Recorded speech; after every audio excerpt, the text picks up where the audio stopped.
welcome to our 10th episode of 2RightAngles, your guide to creative advertising and junior advertising portfolios. We are your hosts. I am Sarah. And I'm Francesca. We're the two women behind Book 180, the first global 6-month, all online, 100% female-owned portfolio program. Every show, we're going to feature two creative industry leaders discussing their favorite work out in the world, and then we'll review a junior creative portfolio together. So join us as we highlight good work, great agencies, and ways to improve your portfolio so you can land your dream job in advertising. So today, our two guests are Alanna Quinlan. She is a senior art director at FCB Chicago, and Nihal Atawane. He is a senior copywriter at FCB Chicago. Alanna works primarily on Clorox, and Nihal works primarily on Barilla and Jack Daniels. Together, they've also both worked on Bud Light.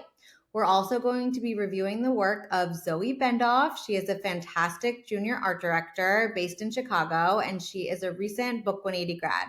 Her book is so fun and full of such great ideas, so let's get into it. All right, guys, thank you so much for being here. We're so happy to have you. Thank you for having us. It's so excited. Why don't we start off by having Grace just kind of tell us a few of the brands that you work on at FCB. Sure. Alanna, you want to go first? Sure.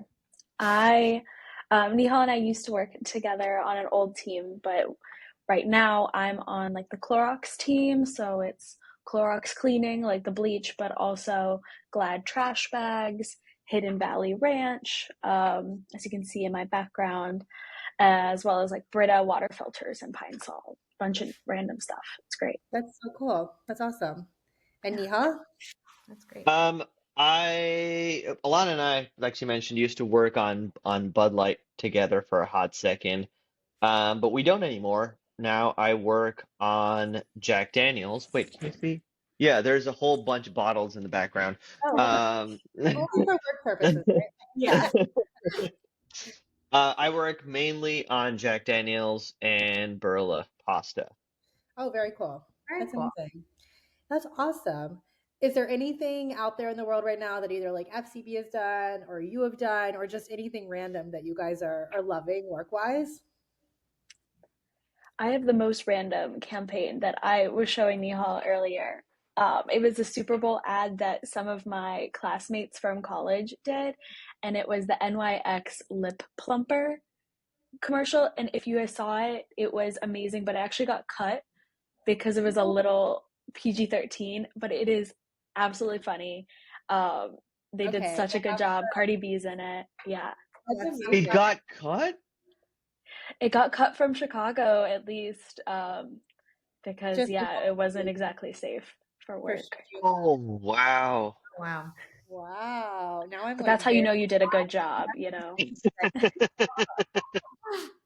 That's so fun. Make ads silly again. It's time to plump yourself up, baby. Plumping gloss. Be bigger. So big. Plumper. Feel the plumping power. New Duck Plump Gloss from NYX Professional Makeup.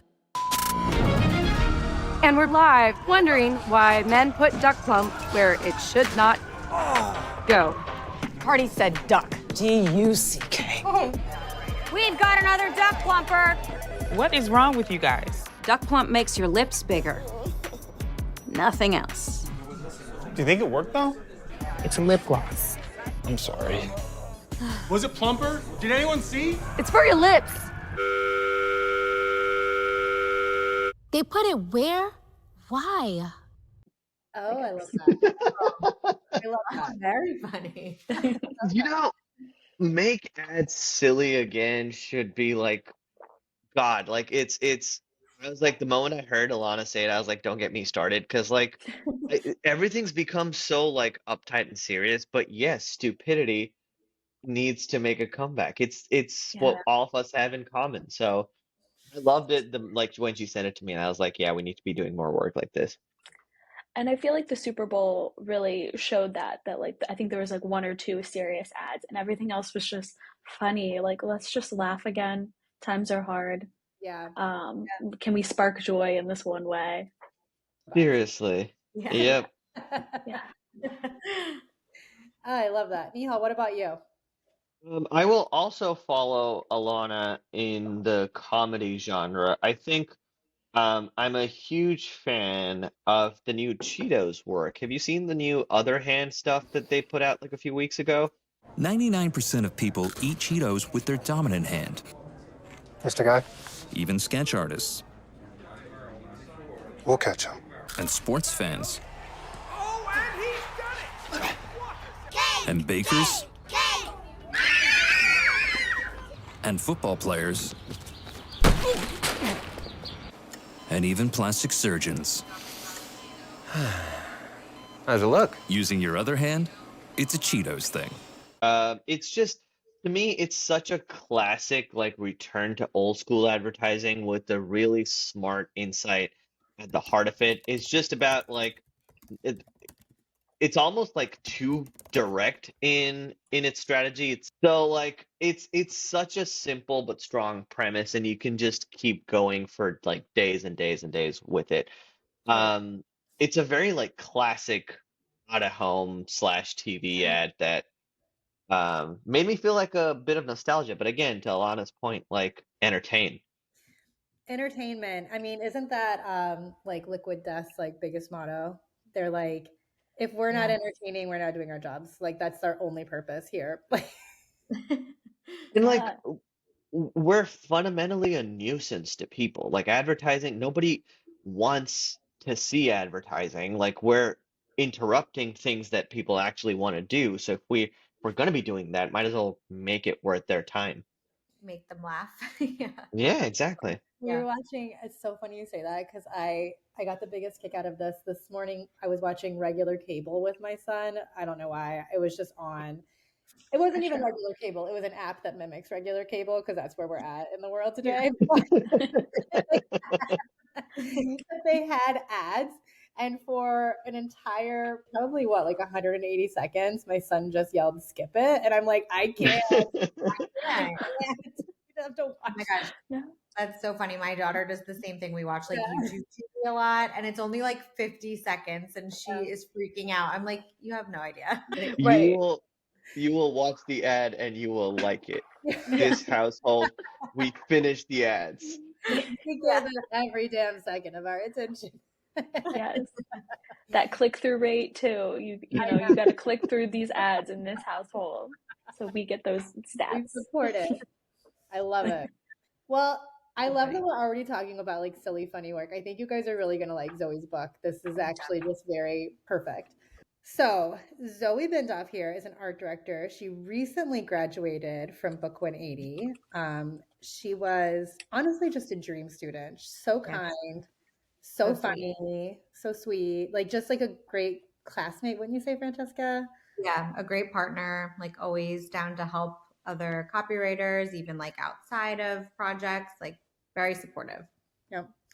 And we wanted you guys to just kind of give us your first thoughts here on what you think when you get to Zoe's book. First off, I think it's so great when especially art directors have something in their book where like automatically I want to talk to this person and give them like a compliment because like the cookies is so fun. And so that's every interview she goes into when this is her book, she already knows what the opening line is going to be. They're going to talk about the cookies. So that's so great. And it's really cutting through all the clutter of any other book that the creative directors might be looking through. That was my first thing. I was like, oh, genius. I wish I made cookies. Love that. Yeah, she's a big baker. She like loves to bake, and she made all of these by hand. She got like really into baking during COVID, and she was like, I'm just going to use this. Like, I'm a really good baker now. We're like, yeah, run with it. It's awesome. Yeah. And that's what advertising is all about, is about being like multifaceted and like having interests outside of this boring industry that everyone hates, as we talked about it. You know, if you can bring in other interests and find joy in it, like that's what it's all about. I love it. I love starting off Monday morning of the work week just talking about how everybody hates us and our industry. Great way to start the work week. Yeah. We're trying to fix it. We're trying to fix it. So I loved what she's done, and especially because I think the biggest challenge for a lot of students when they're like just entering, or a lot of creatives when they're just entering the industry, is there's this pressure to stand out from your peers, to do something different, to like make your book a little like unexpected. And I think more often than not, I've seen people kind of like become a little too obtuse in that effort, that like it's not their portfolio is not easy to navigate. It's not clear what they're trying to do or where the work is. So I always tend to tell students to keep their portfolios very simple. What I love what Zoe's done is that it is, from a UI perspective, extremely simple, but she's taken that little extra step that adds as an icebreaker to like give it something refreshing, some different perspective, without really messing with the structure of a conventional good portfolio. It's easy to navigate, it's easy to get through, but she adds her own personality to the experience in a way that I haven't seen very often. Absolutely. Do you guys do first campaign, last campaign, or like how do you like to navigate portfolios? Do you just go in order? I always go to the second one because I feel like the first one is always by far someone's favorite. So I want to see like what the second one is. I don't know. I love that. Everyone always has such different answers, but that is a good answer. Well, Nihal, what do you do? Same, like I never click on the first one, to Alana's point, then I'll just pick something at random, which it's like portfolios are such a, especially our landing page is such a science, right? Because like how many projects do you want to have? You have too many, you might end up with having something that Alanna might click on that is not your favorite. Exactly. You have too few, and you're suddenly being like, okay, there's not a lot of work here. So again, I don't do first or last. I just pick something in the middle. I also just like click on something that I'm curious about. I just briefly looked at her book before this, and I didn't know what the heart cookie was. Like I didn't know what that like logo was. I was like, oh, like, let me click on that. So I was just curious about it. So then I clicked on it, which is also, good little clickbait. Yeah, that's actually a good tactic. Do you guys ever like go to the About Me page first, or do you look at the work first? Is that ever like a thing for you? The work. The work. In fact, I will go to the extent of saying that like it's sometimes a pet peeve of mine when the about section is either the landing page or interspersed with the work. Where I'm like, okay, no, I want to see what you can do before I want to know who you are. That's such a terrible thing to say outside of advertising. But it is so true. Like a lot of people feel that way. They don't want the personality of the person muddying what they have done work wise, Right. Yeah, absolutely. All right, well, let's jump into the second and then we'll go to the third and then we'll circle back. I'm glad we're starting with Vel Vehicles actually, because Zoe had a question about this one. Okay. Vel Vehicles, I'll just read the write up really quick for anybody who's not watching. But Vel Vehicles, Velveeta, and Zipcar. As a complement to Velveeta's La Dolce Velveeta campaign, we partnered with Zipcar to launch Vel Vehicle, vintage style rental vehicles that are equipped with countless amenities to help pleasure seekers indulge in the everyday. So this was an award show entry that she did, which is why it's such a tight brief. But let's jump into the video and see what she's done with Velveeta. It's easy to savor the moment when life is easy, but how often is it easy? At Velveeta, we went looking for a way to infuse every moment with that Friday night, shells and cheese, all expenses paid vacation feeling. And we found it in a car. We partnered with Zipcar to launch Vel Vehicles, a brand new line of rental cars designed to transform your everyday rides into slices of luxury. Complete with velvet seats, custom playlists, and heated cup holders for your creamy shells and cheese, they'll turn any moment into a reason to indulge.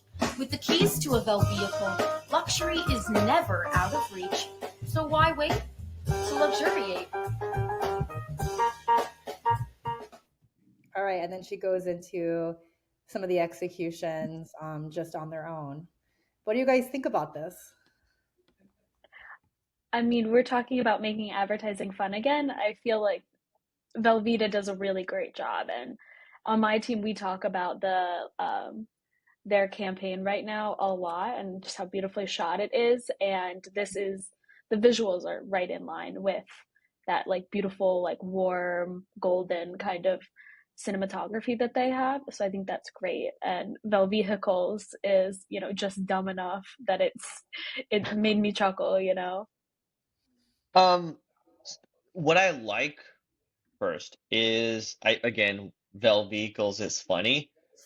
Um, Even like some of their partnerships, like showing the car at a Shell because the color scheme kind of matches. Yeah, I like And the shells and the Those, cheese. And shells. yeah, and I shells, just right? yeah. Yeah. Those little details, are like great. Fuel up, you've got some indulging to do is a good line. Um,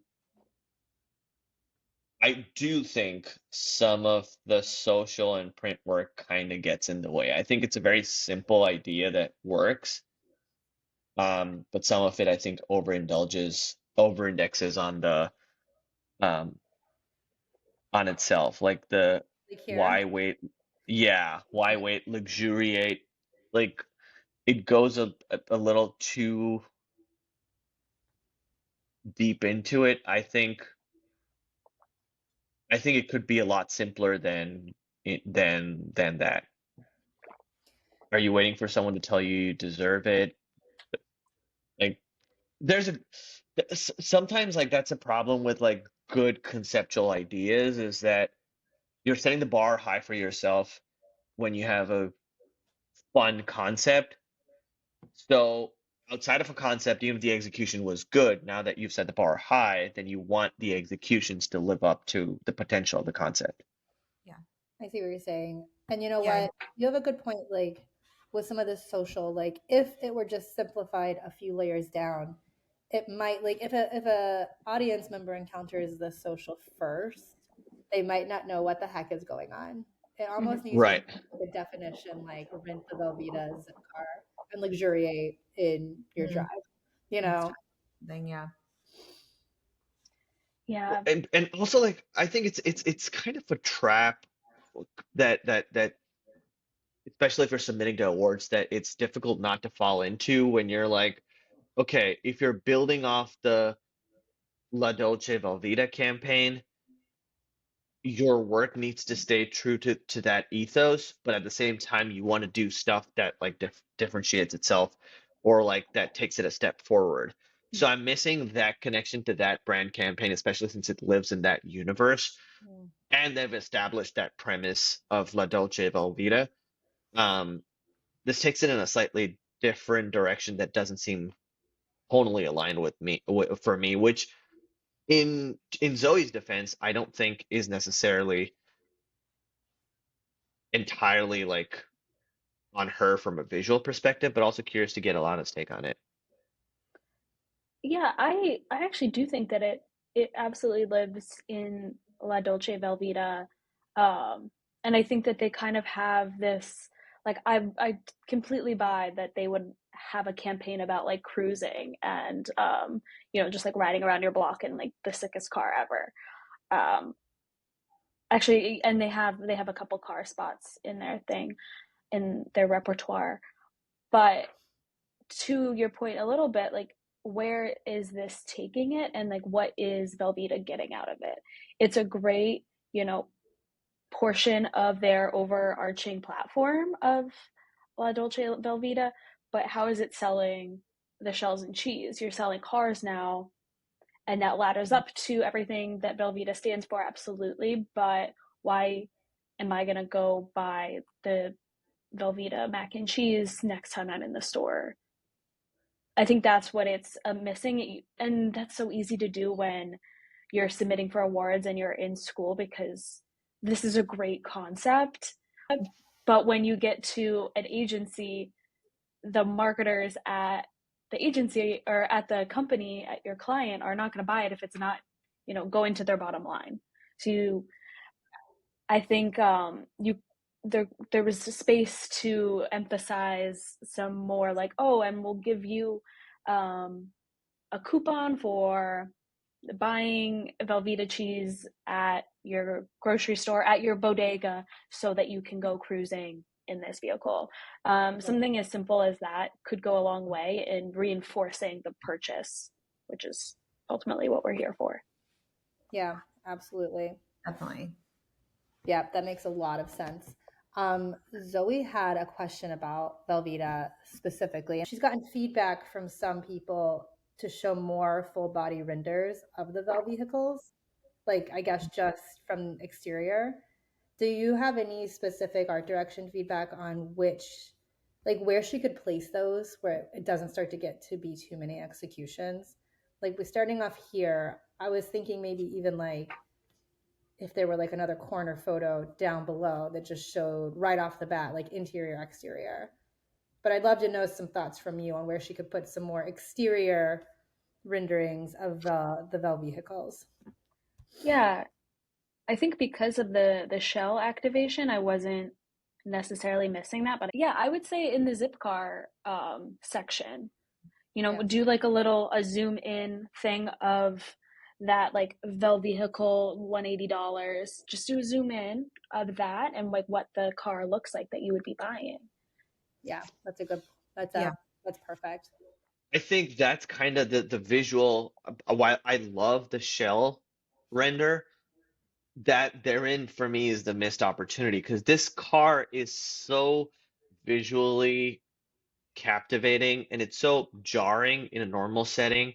I think this would have been a great opportunity to create that visual contrast. Put like a absolutely pimped out vintage yellow convertible outside a bodega.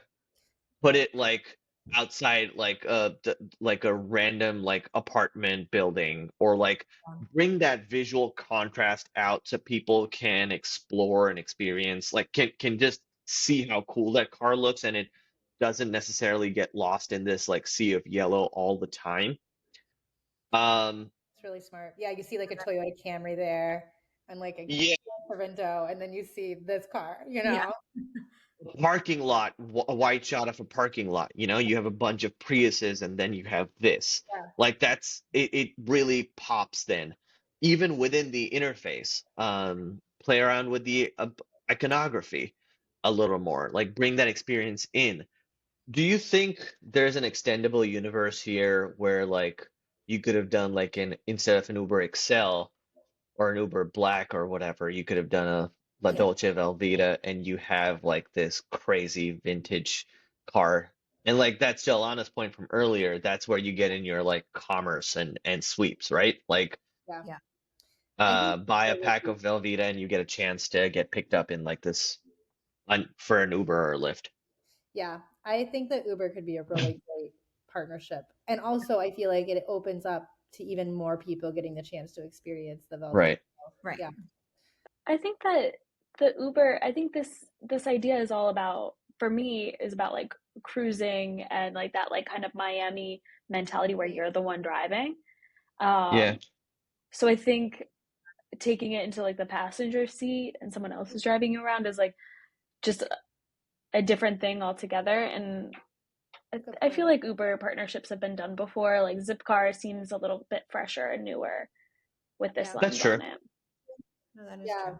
love that. All right, well, let's jump into the next thing. Let's do road gold. Okay, so actually, we worked with High Dive Chicago on this pitch where we worked on an actual brief from High Dive for road gold.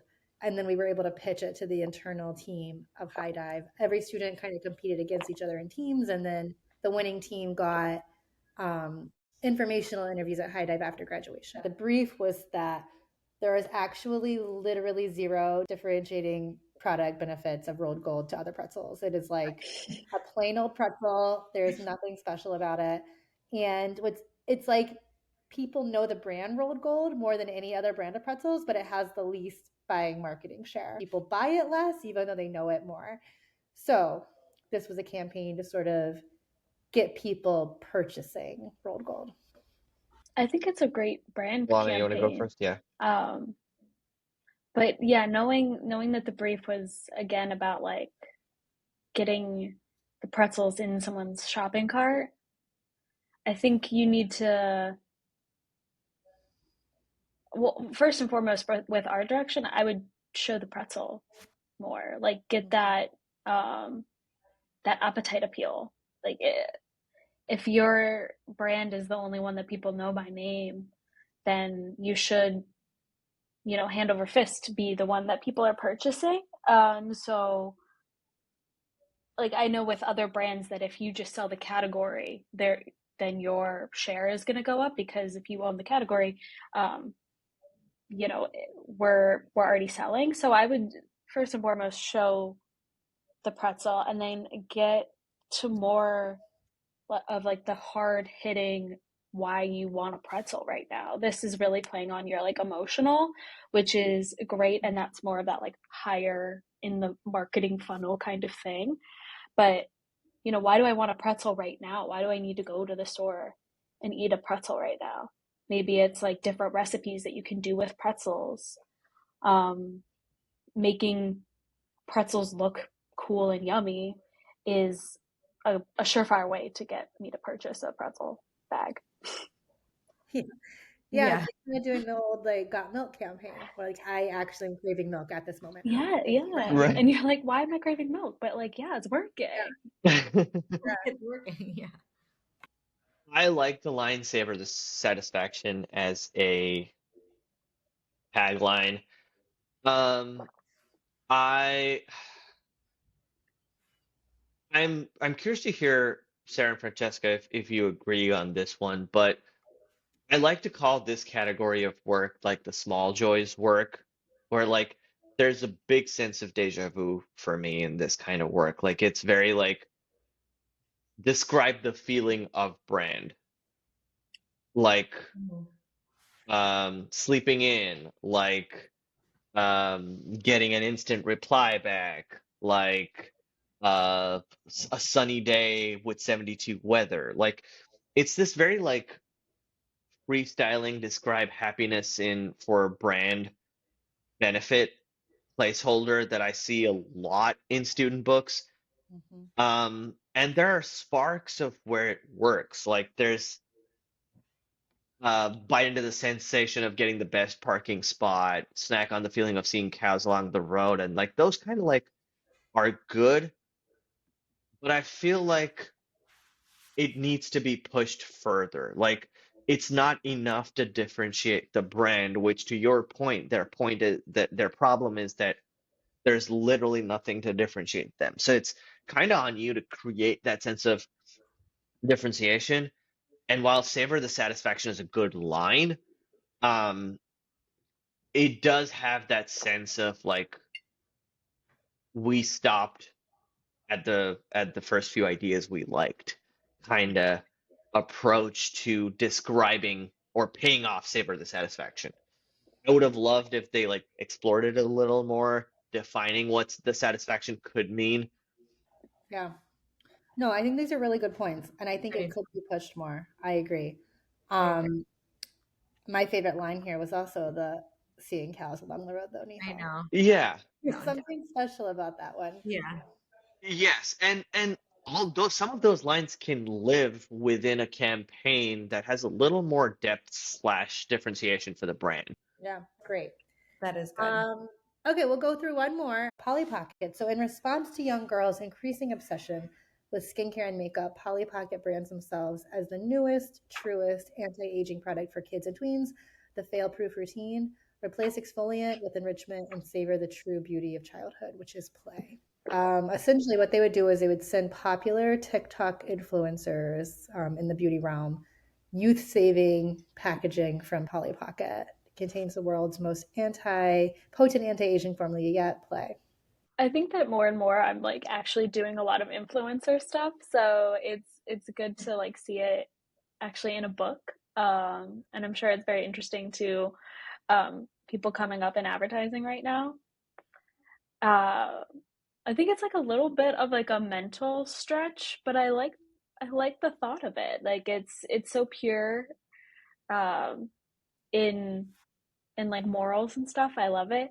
I would just say like maybe it's not childhood, maybe it's just like youth. Like if you are trying to say that this is like a, you know, anti-aging kind of stunt, I would just go for the youths rather than um the actual uh sorry, than like actual like childhood play. And then just again on my note with Velveeta, and it's an easy trap for students to fall into, but how is this selling Polly Pockets? It's a great stunt. You're going to get PR. People are going to talk about it maybe. But how are mothers or fathers or children wanting Polly Pockets? Or are you actually trying to get, you know, people my age to buy Polly Pockets? Like where strategically are you trying to get that like marketing purchase, or, you know, whatever it might be? That makes a lot of sense. And that would be a really easy ad here. If we were to show, for instance, here, one of these frames could just be head to the TikTok store for Polly. You know, like you could just show a link there. Parents Right. can purchase Polly Pocket for their kids right there from the TikTok store. Right. And maybe just some like line about, you know, we're teaching young mothers these days the importance of play and the importance of like holding on to your youth when you have it, kind of thing, and embracing that for their children. Something, because to me I think it's, you're talking to young mothers about their children. So just kind of finishing the sentence there on how to persuade those mothers to buy Polly Pocket. Yeah, I agree. I have boys, so I'm not as much in this world, but I will say, you know, I was at the elementary school over the holidays volunteering, and there were so many moms of 8 and 9-year-old girls who were talking about which beauty products that their girls want in their stocking stuffers. And it was just, and That skincare was going to things. be my question. Like that was going to be my question. Like I was curious how much of anti-aging are the kids into? Buy like all these drunk elephant products and like all of these things sold and at Sephora. dermatologists are coming out and just saying like these products are like actually bad for young girls' faces. They do not need retinol at 10 years old because it will age their face faster down the line. Like it's insane. Yeah. So I love this campaign personally. I think it's just a question of packaging. To Alana's point, I think we're talking to mothers. So I almost kind of would for a campaign like this that picks up on a very specific cultural insight, I would almost like the way you present this idea start there. That mothers, to your point, Sephora moms are the audience who are encouraging young girls to get anti-aging products. How we're solving it is by directly going through TikTok influencers who might be part of this culture, or even targeting moms. I love the copy here. Kids need toys, not toner is a great lines. Sparkles, not serum. Rainbows, not retinol. It's just such a rich platform. Not a huge fan of the art direction. We'll let Alanna talk more about that, and curious to get her take on it. But yes, for me, it's just a packaging question in terms of how you present it in your portfolio. I think Dove's Real Beauty campaign might have played some role in it, but I think that's a great example of how to present it as well, because where they like highlight the problem first and then they go about what their solution is. Yeah, make it like very case study-esque. Yeah. Exactly. Yeah. And you can do that just with visuals. You don't have to make a whole video out of it. But I genuinely love this. Yeah, it's fun. And I love this. Like, I love that there's still areas to improve, and all of this positive critiques are like, they're so good. Zoe wants to hear all of it. So thank you. Yeah. And I agree with you. And she actually had a question about Polly Pocket too. So I didn't even realize this, but the Polly Pocket origin story was that a dad back in like the 80s started making just small toys out of his wife's empty makeup compacts for his children and just was like recycling makeup compacts. And that's how Polly Pocket got invented. She kind of wants to work that origin story in, and she wasn't sure if she needs to, if it should be just part of the copy up front, if she does move into like a case study format, or if she should show the social challenge earlier on. So down here, she kind of was encouraging girls and moms to work together to kind of like make their own little Polly Pocket sets, which kind of plays back into that origin story again. So any thoughts around that, if you guys have any, she would appreciate. I didn't know that origin story. To be honest, didn't have Polly Pockets growing up, so that's very interesting. I always like to have like the like, and this is how everyone else is, you know, integrating with our campaign, like this kind of social activation always at the bottom, but I can see the instinct to have it more at the top. Yeah, my instinct is always to put it at the bottom too and be like, and and this is how everybody else can help too. Like, I completely agree, This is how it's participatory. Yeah. Yeah. I would maybe just sprinkle that into the storytelling. I think that's maybe the bigger thing to take away here is, for Polly Pocket, is like set up the story, set up like the strategy and the case study of it all. And then you can mention the origin story. I think that's great.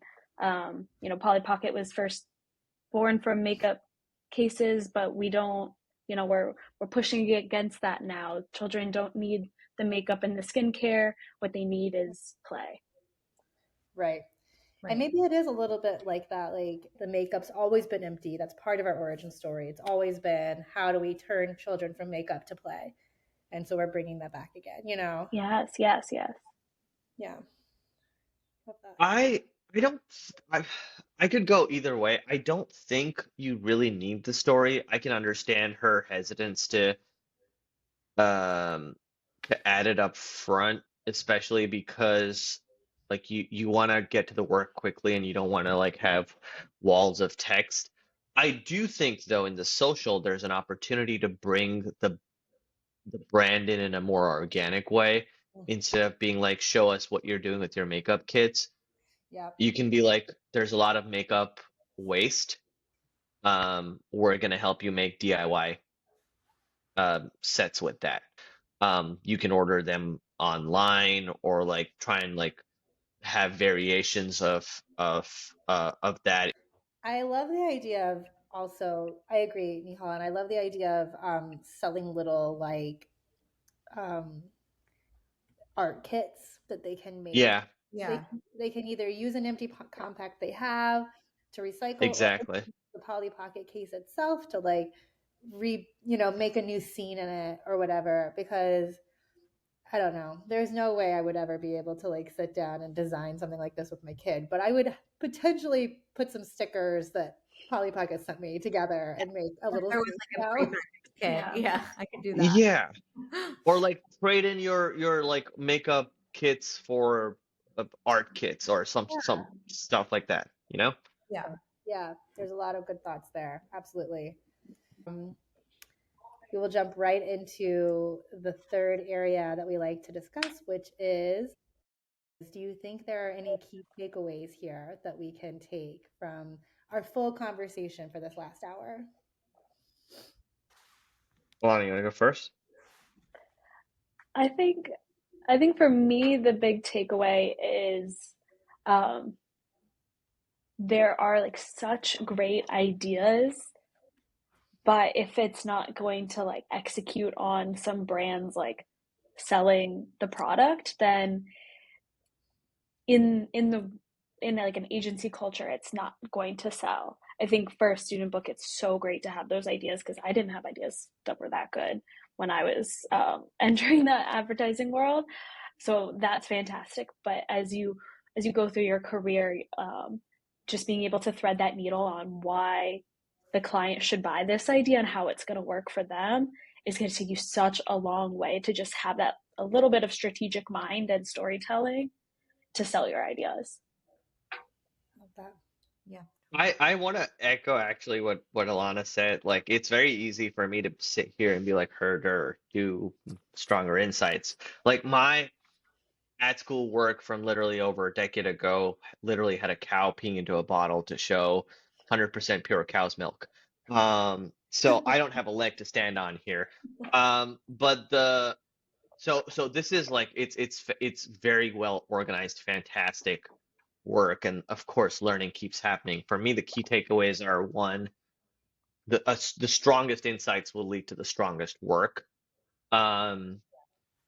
Simplicity goes a long way. I love how Zoe's organized every single of her ideas into out of home, into digital, into like a experiential tactic. It gives me a good look into how she thinks, what her personality is. And then I think to round off the conversation, if you're going to try and make people smile or laugh, you better like go all out. Like, if entertainment is the goal, no, like, surprise people. Entertainment comes from surprise, and go all out. I love that. That's a great soundbite there, Nihal, to end on. I love that. I know. You're so good with your words. I love it. Writer here. I know. So, this was amazing. Yeah. Thank you both again so much. Thank you for having us. Yeah, Us thank review you. your book. Yeah. We'll talk to you soon. Talk soon.